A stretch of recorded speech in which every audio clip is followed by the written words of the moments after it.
नमस्कार दोस्तों। आज हम अलजेब्रा की नई सीरीज़ शुरू करने जा रहे हैं जो कि क्लास 6 से लेकर 10 तक के बच्चों के लिए ये इम्पोर्टेंट या जो महत्वपूर्ण है वो यहाँ पे होने वाली है। तो अब देखिए, अलजेब्रा में सबसे पहले जो बेसिक पॉइंट आता है वो आता है कॉन्स्टेंट्स। तो कॉन्स्टेंट्स किसे कहा जाता है? जो भी नंबर्स है उनको हम कहते हैं कॉन्स्टेंट्स, क्योंकि जो नंबर्स होते हैं उनकी वैल्यू चेंज नहीं होती है। जैसे कि अगर हम कोई भी नंबर लिखते हैं, सपोज 3 है, -2 है, -5/7, 0.2 या √5, 7√3।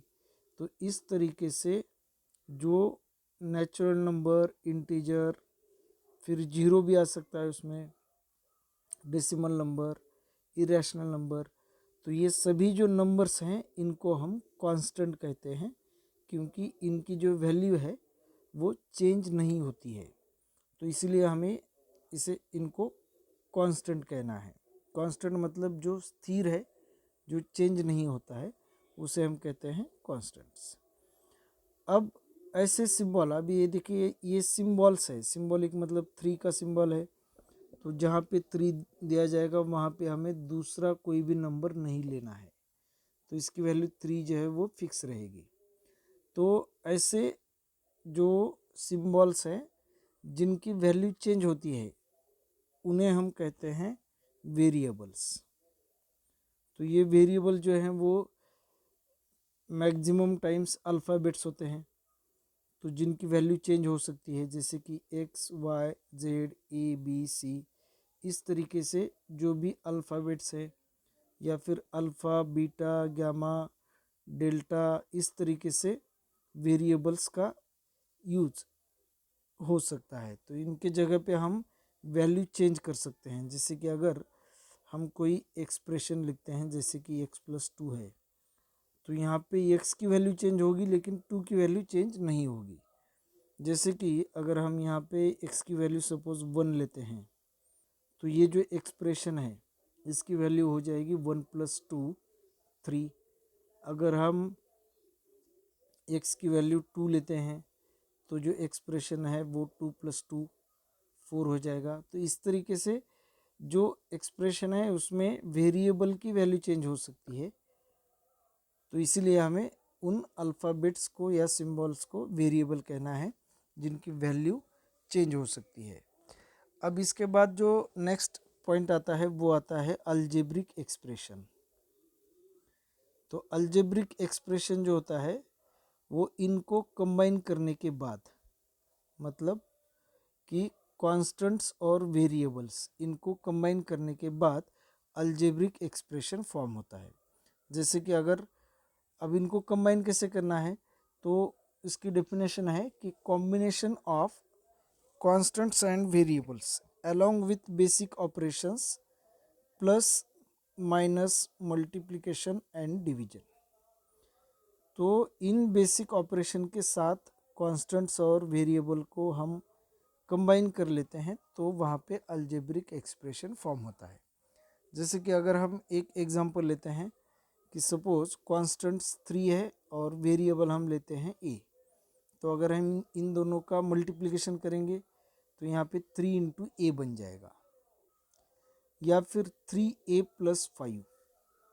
अब यहाँ पे 3a मतलब एक ही टर्म है और 3a + 5 यहाँ पे 2 टर्म्स है। अब टर्म किसे कहा जाता है? देखिए, जिस भी अलजेब्रिक एक्सप्रेशन में प्लस और माइनस को हमें देखना है, कहाँ कहाँ प्लस साइन है और कहाँ कहाँ माइनस साइन है, वो हमें देखना है। कि सपोज यहाँ पे 3a + 5b - 7ab ये एक्सप्रेशन दिया है, तो यहाँ पे प्लस और माइनस दो जगह पे प्लस, एक जगह पे प्लस, एक जगह पे माइनस। तो प्लस और माइनस से जो भी पार्ट अलग अलग यहाँ पे बनेंगे उन सभी पार्ट्स को हम कहते हैं टर्म्स। तो यहाँ पे 3 टर्म्स है। अब अगर कोई अलजेब्रिक एक्सप्रेशन है जिसमें यहाँ पे एक ही टर्म है तो उसे हम सिंपल एक्सप्रेशन कहते हैं, और एक से ज़्यादा टर्म है मोर देन वन तो उसे हम कॉम्प्लेक्स अलजेब्रिक एक्सप्रेशन कहते हैं। तो यहाँ पे ये 3 टर्म्स का कॉम्प्लेक्स अलजेब्रिक एक्सप्रेशन है।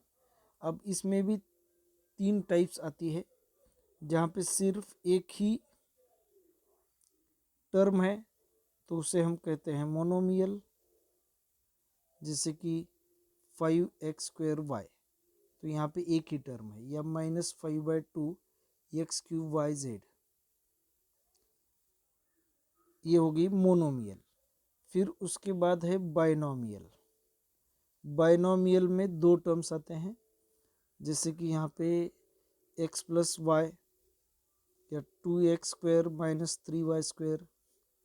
तो इस तरीके से 2 टर्म जहाँ पे हैं उनको हम कहते हैं बाइनोमियल। फिर उसके बाद आता है ट्राइनोमियल। तो ट्राइनोमियल मतलब जहाँ पे 3 टर्म्स होती हैं, जैसे कि अगर हम x + 2y + 4z 3 टर्म्स हैं तो ये हो गया ट्राइनोमियल। तो इस तरीके से मोनोमियल, बाइनोमियल और ट्राइनोमियल हम ले सकते हैं।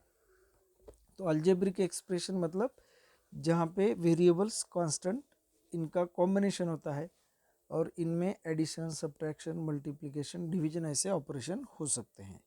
जैसे कि अगर हम एक x/y + 2z/xy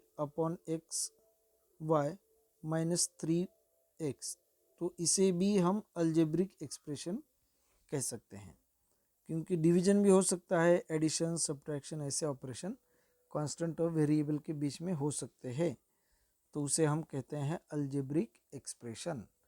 तो यहाँ पे एक जो टर्म होती है उसमें हमें देखना है, टर्म्स में 2 पार्ट होते हैं।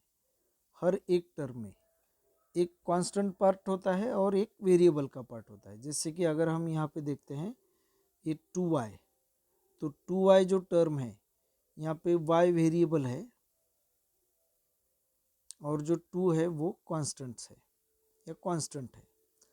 अब जो भी कांस्टेंट है उसे हम कहते हैं कांस्टेंट कोएफिशिएंट, कांस्टेंट कोएफिशिएंट। और जो वेरिएबल पार्ट होता है उसे हम कहते हैं लिटरल कोएफिशिएंट, लिटरल कोएफिशिएंट। अब यहाँ पे देखिए, अगर 2y अगर हम लेते हैं तो 2y में कांस्टेंट कोएफिशिएंट 2 और लिटरल कोएफिशिएंट y होगा।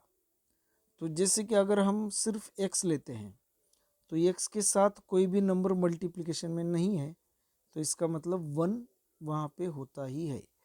तो यहाँ पे कांस्टेंट कोएफिशिएंट 1 और लिटरल कोएफिशिएंट या वेरिएबल x रहेगा। अगर हम 0 लेते हैं तो ये 0 कांस्टेंट कोएफिशिएंट है और यहाँ पे कोई भी वेरिएबल नहीं है। तो सिर्फ अगर कांस्टेंट टर्म रहती है या सिर्फ कांस्टेंट नंबर रहता है तो उसे हम कांस्टेंट टर्म कहते हैं, या इसको हम कांस्टेंट टर्म कहते हैं। तो इस तरीके से जो अलजेब्रिक एक्सप्रेशन होता है उसमें टर्म्स होती हैं, टर्म्स में वेरिएबल और कोएफिशिएंट होते हैं। अब हमें एक क्वेश्चन लेना है कि हर एक अलजेब्रिक एक्सप्रेशन की वैल्यू ऑफ अलजेब्रिक एक्सप्रेशन। तो अलजेब्रिक एक्सप्रेशन की जो वैल्यू है वो हम वेरिएबल के अलग अलग वैल्यू के लिए फाइंड कर सकते हैं। जैसे कि अगर हम एक क्वेश्चन लेते हैं यहाँ पे कि if x = 1 then find the value of, find the value of, suppose ऐसा दिया जाए कि 5 × x³। तो अब हमें जहाँ पे x है वहाँ पे हम 1 वैल्यू ले सकते हैं। तो जो अलजेब्रिक एक्सप्रेशन है उसमें हमें x की जगह पे 1 वैल्यू सब्स्टिट्यूट करना है। तो देखिए 5 की जगह पे 5 एज इट इज़ रहेगा, 5 की वैल्यू चेंज नहीं होगी क्योंकि ये कांस्टेंट है, इनटू 1 क्यूब। तो यहाँ पे 5 इंटू, अब मल्टीप्लिकेशन के पहले यहाँ पे क्यूब सॉल्व करना है, तो 1 इंटू 1 इंटू 1। तो पहले मल्टीप्लाई करेंगे, 1 1 जा 1, 1 1 जा 1, 1 इंटू 5, तो ये वैल्यू होगी 5। तो इस तरीके से हमें अलजेब्रिक एक्सप्रेशन की वैल्यू फाइंड करना है। तो अलग अलग वेरिएबल की वैल्यू अलग अलग हो सकती है। अगर क्वेश्चन में यहाँ पे हमें दिया जाए कि if x is equal to 2, और क्वेश्चन ऐसा है कि find the value of 3x square plus 5x, अगर हमें ऐसा क्वेश्चन दिया जाए तो हम x जहाँ पे है वहाँ पे हमें 2 सब्स्टिट्यूट करना है। तो यहाँ पे x है और यहाँ पे x है, तो बाकी के power plus minus sign multiplication वो एज इट इज़ रहेंगे।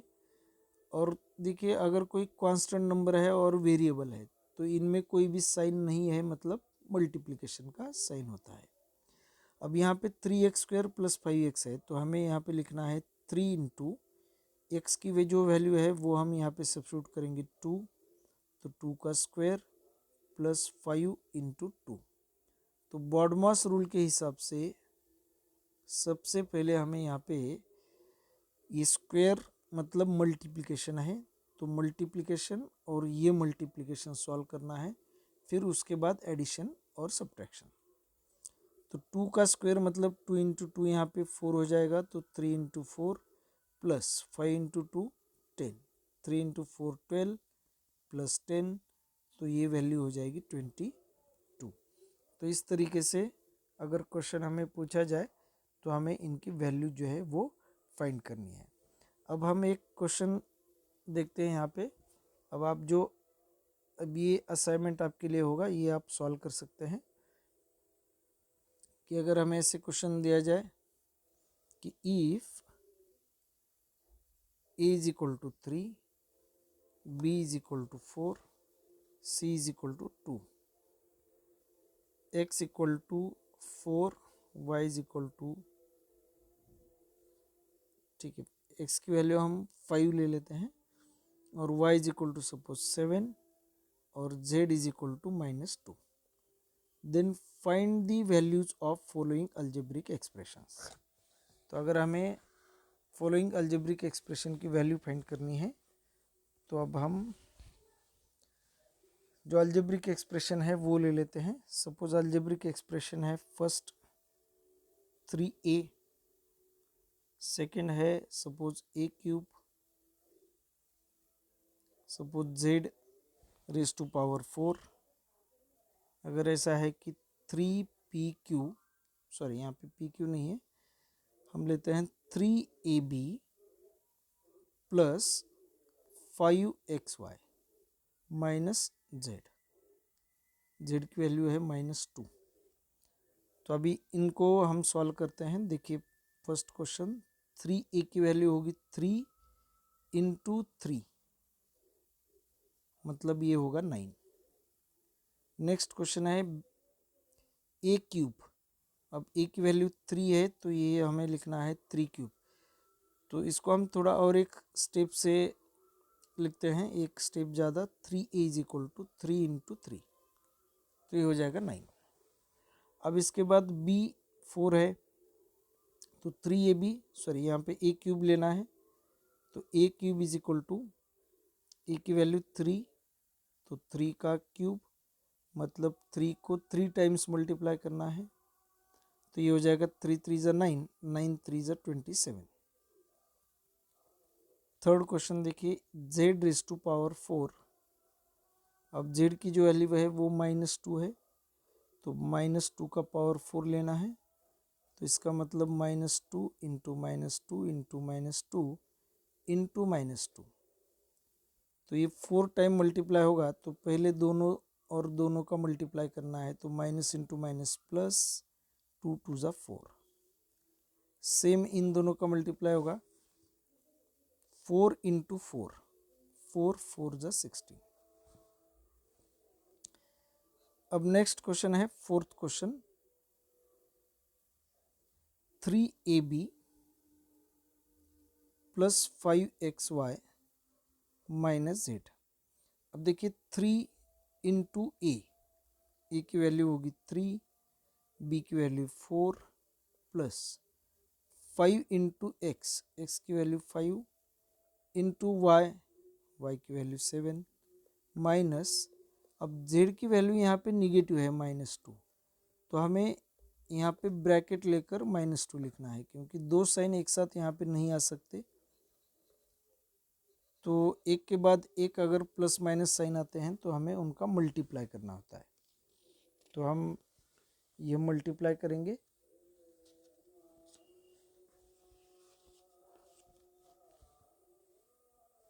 अब देखिए सबसे पहले हमें सबका मल्टीप्लाई पहले करना है, तो 3 3 जा 9, 9 4 जा 36, 5 5 जा 25, 25 7 जा 175, और minus into minus plus plus 2, तो 175 प्लस 36 प्लस 2, तो 6 प्लस 2 8 प्लस 5 13, तो ये हो जाएगा 10 प्लस 1 11 213।